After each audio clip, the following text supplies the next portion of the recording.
है कि बगदाद के मदरसा निज़ामिया में 3 तल्ब इल्म इकट्ठे थे। उनमें से हज़रत शेख अब्दुल कादिर जीलानी भी थे और अब्दुल्ला तमीमी भी हैं और साथ इब्ने सका भी है। ये तीनों इकट्ठे जो है इन्होंने तल्ब इल्मी के दौर जो है वो इन्होंने इकट्ठा गुजारा। तो शहर से थोड़ा सा करीब जो है वो एक मकबूल खुदा बंदा था, गौस था। तो शेख अब्दुल कादिर जीलानी फरमाते हैं कि हमारा तो तल्ब इल्मी का ज़माना है, चलो उस वली की बारगाह में चल कर देखते हैं कि हमें फैज़ कितना मिलता है। अब्दुल्ला तमीमी कहने लगा मैं उनसे सवाल करूँगा, देखूँगा जवाब आता है कि नहीं आता। लेकिन जो इब्ने सका था ना, उसे अपने इल्म पर बड़ा घमंड था। कहने लगा मैं उस गौस से ऐसा सवाल करूँगा वो चकरा के रह जाएगा। अब हर किसी की दिल की नीयत और है, हुजूर गौस पाक की नीयत और है, इब्ने सका की और है, अब्दुल्ला तमीमी की और नीयत है। अब जब वहाँ पर पहुँचते हैं ना, तो वो गौस जो था मकबूल खुदा बंदा, वो उनकी नज़रों से अचानक गायब हो गया। जब अचानक गायब हुआ तो यकदम एकदम सामने आया और इब्ने सका को कहने लगा और तेरा सवाल ये था, इसका जवाब ये है। हाय हाय, तेरा सवाल ये था, इसका जवाब ये है। खुदा की कसम मैं देख रहा हूँ कि तेरी जिस्म से आग के शोले उगल रहे हैं और तू मुर्तद होकर मरेगा। अब्दुल्ला तमीमी फरमाते हैं कि फिर वो बुज़ुर्ग मेरी तरफ मुतवज्जे हुए, मुझे कहने लगे अब्दुल्ला तू पूछता है कि मैं सवाल तू करेगा तो मैं देखूँगा जवाब देगा कि नहीं देगा। आपने फरमाया तेरा सवाल ये था, इसका जवाब ये है। आपने भी बता दिया। अब हुजूर गौस पाक रदी अल्लाह ताला अन्हु की तरफ मुतवज्जे होते हैं वो गौस, और आपको सीने से लगा लेते हैं और आपको कहते हैं अब्दुल कादिर जीलानी, मैं देख रहा हूँ कि तू बगदाद की बड़ी मस्जिद के मिंबर पर चढ़ा हुआ है और तू कह रहा है कदमी हाजा अला रकबत कुल्ल वली जिल्ला, कि जितने औलिया हैं मेरा कदम तमाम की गर्दनों पर मौजूद है। और वहाँ पर जितने वली बैठे हुए हैं उन्होंने जो है वो तस्लीम भी कर लिया है। अब हज़रत अब्दुल्ला तमीमी फरमाते हैं कि ये जब उन्होंने बात ख़त्म की ना, तो मैंने देखा वक़्त गुज़रता गया। हम उस वक़्त तालिब इल्म थे, हम पढ़ते रहे, इब्ने सका भी हमारे साथ था। लेकिन हम देखते थे कि ये जो इब्ने सका था ना, इसने है तो बेअदबी की थी, इसे इल्म भी इसके पास बड़ा था, लेकिन जी हमसे आगे निकल गया। पूरे शहर में इसका चर्चा होने लगा। जब पूरे शहर में चर्चा हुआ तो फिर करते करते पूरे मुल्क में, जब पूरे मुल्क में तो पूरी दुनिया में इसके डंके बजने लगे। इसके इल्म के बड़े बड़े मुनाजरे जो है वो इसने जीते। लेकिन अचानक क्या हुआ, एक बादशाह ने इकट्ठे किए पादरियों को। सारे पादरी जब इकट्ठे हुए ना, तो उसने कहा चलो इससे मुनाजरा करो। इब्ने सका भी आ गया, उसने भी अपनी बड़ी बड़ी किताबें लेकर आ गया। पादरी भी आ गए, एक साइड पर इब्ने सका बैठा, एक साइड पर पादरी बैठे। उन्होंने सवाल किया, इब्ने सका कहता है और सवाल करो, सारों का जवाब एक बार दूंगा। वो सवाल करते रहे, सारा उन्होंने अपना माजरा तय कर दिया। इब्ने सका उठा, उसने 1 मिनट में उनको लाजवाब कर दिया। उसने ऐसा सवाल किया कि वो 1 मिनट में उसको लाजवाब कर दिया। हज़रत अब्दुल्ला तमीमी फरमाते हैं कि मैं बड़ा परेशान कि वो उस गौस ने कहा था कि ये जो है वो मुर्तद होकर मरेगा, ये तो इतना बड़ा आलिम दीन बन गया है, लोग इसके हाथ चूम रहे हैं, बड़े बड़ा जो है वो वली इसके पास आते हैं, बड़े बड़े आलिम इसके पास आते हैं, आकर फैज़ हासिल करते हैं, लाखों करोड़ों हैं जी, तो शागिर्द भी इसके बड़े हो गए, तो ये क्या हो गया। तो आप फरमाते हैं जो ही मैंने ये सोचा ना, तो इब्ने सका की नज़र बादशाह की जो बेटी थी उस पर पड़ गई। अब अपनी नज़रों की भी हिफाजत करनी है। तो जब उसकी नज़र उसकी बेटी पर पड़ी ना, तो वो उसका दीवाना हो गया, आशिक हो गया, कहने लगा इसके साथ मेरा निकाह करो। अब इब्ने सका कहने लगा इसके साथ मेरा निकाह करो, लेकिन बादशाह जो हार गया था वो कहने लगा नहीं, मैं तेरा निकाह इसके साथ करूँगा, पर मेरी एक शर्त है, वो शर्त तुझे मंजूर हुई तो मैं अपनी बेटी तुझे निकाह में दे दूँगा। इब्ने सका कहने लगा एक शर्त क्या, तू हज़ारों शर्तें कहे तो मैं हज़ारों भी पूरी करने के लिए तैयार हो। तो बादशाह कहने लगा तू इस्लाम को छोड़ दे और ईसाइयत को कबूल कर दें। अल्लाह अकबर। इब्न सका ने उसी वक़्त इस्लाम को खैराबाद किया और ईसाइयत को कबूल कर लिया और मुर्तद हो गया। उस वक़्त उस बादशाह की बेटी से उसका निकाह हो गया।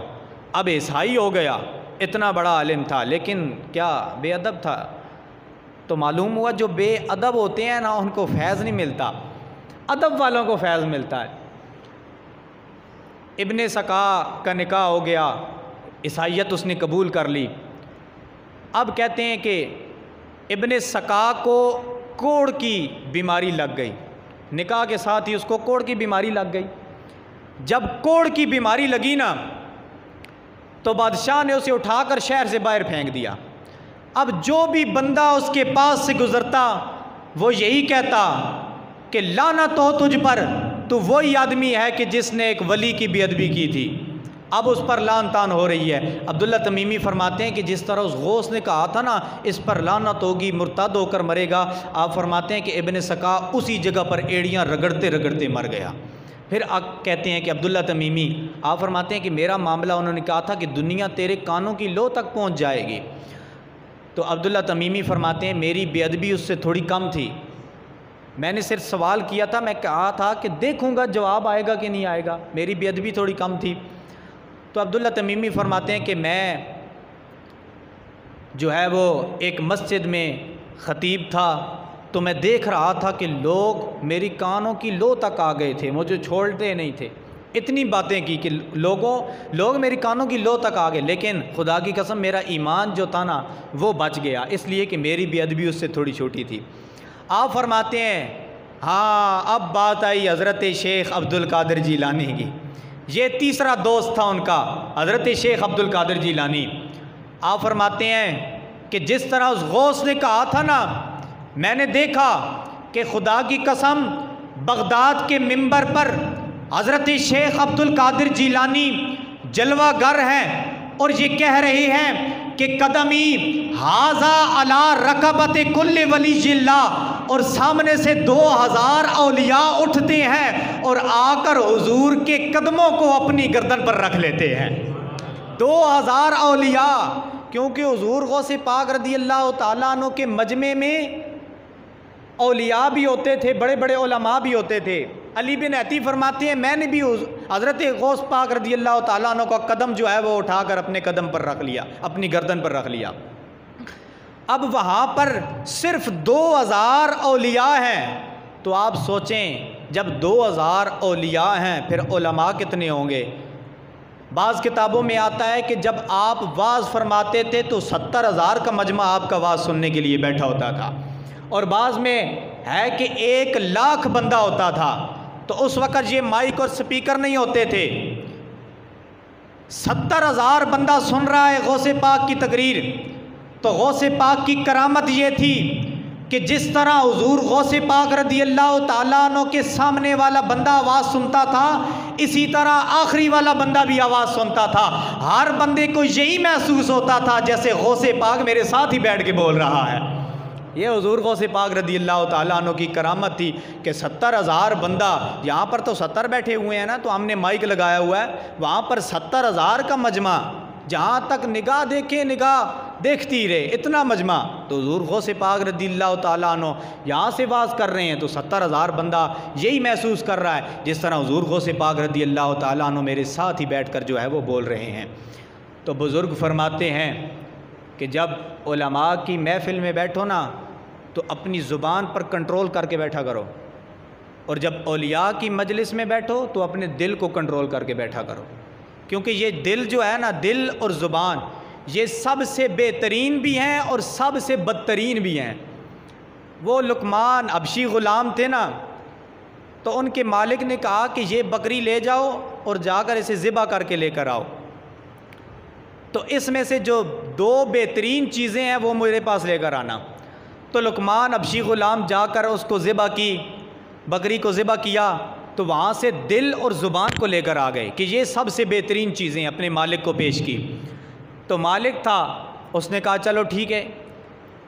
एक दिन गुज़रा, दूसरा दिन गुज़रा, तीसरे दिन उसने एक और बकरी लाई और लुकमान हबशी ग़ुलाम को दी।